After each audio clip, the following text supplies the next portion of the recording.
complexity more as well, because you just have so many more delays, so much bigger supply chain, so many more people trying to complain or request features.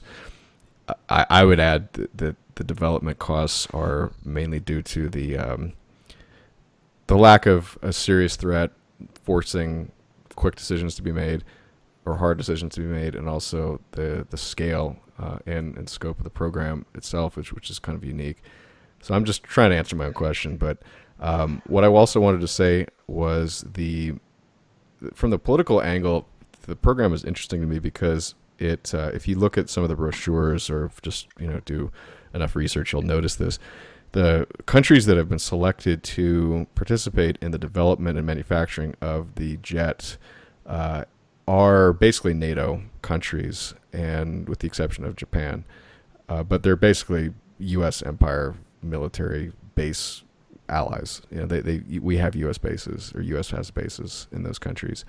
And if you think of it in terms of like, this is how the United States empire works, whether giving favorable trade deals to Japan or Germany after World War II to get them to come into the NATO fold, or again, Japan is the exception, but it's sort of in the Asian sphere against the Red Menace in China and Russia. This is how the U.S. empire works. It basically gives economic access to the U.S. market in exchange for political allegiance. And to me, this is just a continuation of that strategy writ large, with the biggest fighter program ever developed. And it's so obvious when you kind of look at it through that lens, in my opinion. But just wanted to add that in there. Yeah. I mean, definitely it was, I think it started out with the U.S. and Britain were, the key, yes, people that started it. And Britain has particular technology that it was contributing in their credit because of the Harrier program for the vertical lift and landing capability for the Marine variant. I think it's the F-35B. That's the Marine version. The Harrier was what the Marines were using, and that was a British program. And then I think it got purchased. I think it was Hawker Siddeley, if I remember correctly. I don't remember exactly the name of the manufacturer there, but they basically were being made by McDonnell Douglas in the United States, at least. And the initial technology that was developed in the UK. So they were the first program or country to sign on to the program. And then after that, I think it was like Norway, Italy, and a few others. France has their own program. I actually don't know about Germany. Do you know what Germany's doing? Are they buying these things or no? The Luftwaffe is currently considering that, but at the same time, they have a lot invested with the Eurofighter. Mm-hmm. The UK, France, and Germany are big, and Italy too, are big Eurofighter purchasers. Mm-hmm. One thing that you were touched on with the AV-8B, which is what they call the Harrier. Mm. Here's what I would kind of maybe disagree with you on that, is the propulsion system for the F-35B, which is the Marine Corps variant, was developed by Lockheed. The AV-8B, which is, it's got like an indirect propulsion type of a system where it takes basically excess gases off of the turbine and directs it down. So the AV-8B has got a whole lot less propulsion than the F-35. Yeah, it's a very small, nimble aircraft. It's not really designed to carry the amount of fuel and weapons that I think the F-35 does. So it can get away. It doesn't have stealth, and so it can kind of make it aerodynamic and everything. So it doesn't have to deal with all the problems that F-35 does. But please go ahead. Yeah. So like basically during the early 2000s, I think the program got started in like 99 or 2001. They had their fly off in 2001 where they basically made the decision to go with the F-30. Yeah, that was against Boeing. So Boeing and Lockheed were basically both. Boeing had Phantom Works and Lockheed has Skunk Works. That's the famous development lab, and they were in Palmdale. I think they stole from our name, Phantom Works. Of course. Terrible. Good gosh.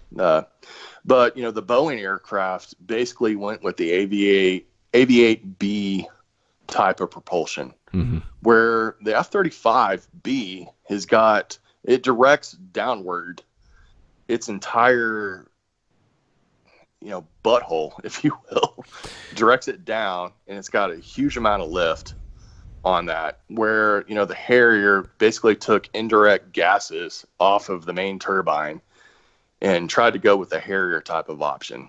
And during that fly off, there's a great documentary called like Nova. It's on I've Nova. seen it. I taped it when I was back in the day. It's good. Yeah.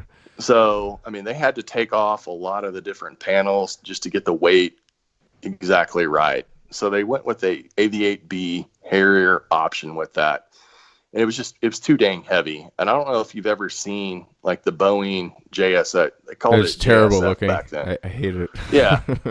Yeah. It looked like one of those big Worst scoops. You took like water out. Yeah. And like dumped it on forest fires or whatever. Like it was an ugly ass aircraft. It was terrible. And it didn't make it. I don't know how fair that documentary was. It seems they were fairly balanced, but it just seems like Boeing legitimately lost. I mean, they just had so many problems, like hydraulic leaks, or they would just have these stupid engineering problems. Like they were trying to push the envelope because they'd never really gotten into the fighter market like Lockheed. I mean, their last fighter was like in World War II, and so Boeing's a big commercial airliner maker, and they actually used to fly airplanes, believe it or not. That's where United Airlines comes from, and then there was an antitrust suit against them, so they broke that off. But so their legacy is basically commercial aviation, and so going into the military, even though they did buy McDonnell Douglas in the 90s, it was just not. It was not a military company per se, and so they were kind of doing this, for the first time. And it showed, and just their engineers were like fighting over the dumbest shit, like, oh, we should have like a different tail, like, or they tried to do like a delta design, which is this really risky approach. And again, if you pull it off, that's great, but you've never done this before, like you really want to take chances on this sort of thing. And they had this skin that they were going to put onto the wing made out of plastics. They're calling it thermoplastics, and they were trying to layer 80 of these sheets together, cook them in a vacuum, because if you have it in air, it'll burn up. And then they just couldn't get it right, and so they scrapped that. It was just problem after problem, and they lost. I mean, they legit, and their plane just looked stupid too. I can't get, I'm sorry, I'm a very aesthetic person, but just you cannot go into war with the plane looking like that. The F-35, unfortunately, is not the best looking plane, but it's better looking than the stupid thing Boeing was developing. I'll give it that. So, yeah. One thing that they were doing too, they went with the delta wing design to try to save cost. But they scrapped it. They tried, and then they put a tail on it like normal fighters at the end of the day, right? Yeah. Well, they just made a whole lot of changes during the whole time. That basically, I mean, it lost them. And again, I mean, McDonnell Douglas, they acquired them, I guess, probably the mid 90s. 95, I think, maybe. Yeah. Maybe later, but something like that. So, I mean, McDonnell Douglas, I mean, that's legit. I mean, they built the F-15. So there's a lot of like F4 too. Intellectual knowledge there. But, yeah, I mean, there's a lot of talk, that, maybe the United States government just decided to just award it to Lockheed or whatever. I don't know. Yeah. But I have a contention maybe for why this has been so costly. And Matt can correct me if I'm wrong. I'm probably wrong, but I think a lot of the work that's gone into the F-35 has been very revolutionary. There's been a lot of the costs have been sort of our R&D costs that have been made part of the production cost. One of those, from what I've read before, would be that there's a revolutionary sensor and visual interface system that Lockheed really tried to pioneer for this. For the pilots or for the plane itself? For the pilots, for the pilots, and just that the plane basically. Plane also. Yeah, this is the crazy like rotating, basically like a fancy Star Trek helmet interop. Well, not just that. So one of these sensors is the AN/AAQ-37 distributed aperture system, and actually Northrop started making it. They originally had the contract for this specific piece, but it uses 6 electro-optical sensors that operate in a mid-wave infrared spectrum to provide a 360-degree view around the plane in an attempt to maximize situational awareness. It also aided in missile and launch point detection and had plane is basically covered in cameras, from what I understand. And those were part of this, what Hank is mentioning, which is this integrated, almost Iron Man-like heads-up display that was developed by an Israeli company. But this alone had never been really tackled before. Integrating all this technology, cameras, the sensors, the heads-up display, all the code, all the testing, all the QA work that goes into just that specific process flow. I can see why Adam is saying that there's a price point difference, 10 to 1, basically 10 million to 100 million. I can see why that exists, because when the Warthog was being developed, a lot of that was long-standing knowledge. There's a lot of long-standing technology. They were using weapon systems that had already been developed. It was really about putting a plane frame around a big gun that they already had. And Warthogs are not particularly complex. They've been updated, obviously, with modern computer systems. But I think everything that went into the F-35 development program, the sensor program alone, probably boosted those costs on a price per point average. And you have to remember that this is also a stealth plane, and they were trying to develop a very specific type of new stealth coating specifically for the Air Force model that I think had never been attempted before. And instead of maybe, and Matt can correct me on this again, instead of putting the R&D first before attempting to fit this into the production model, really has created this cost ballooning. That there was a lot of R&D that it is set to do in production and in testing of the aircraft. Just to clarify, I want to make sure for the audience. So Hans is referring to the A-10. That's the Warthog. I was mentioning the A-4, which is sort of a small attack aircraft. Just wanted to distinguish. I think it's a Navy plane. The Warthog is basically this giant bomb carrier that is designed to basically take out tanks, but it's a lumbering giant for close air support. But what you said is probably true about the complexity. Point, I know. I just wanted to make sure is that a lot of this technology. Right. Okay, so the A4 probably has a similar dynamic in that a lot of that technology, a lot of those warfighters were using methodologies, technology, and engineers who had already optimized a lot of these integrated solutions. Whereas again, with this F-35 program, I think that there were a lot of new ideas that Lockheed probably put on the table to get the contract.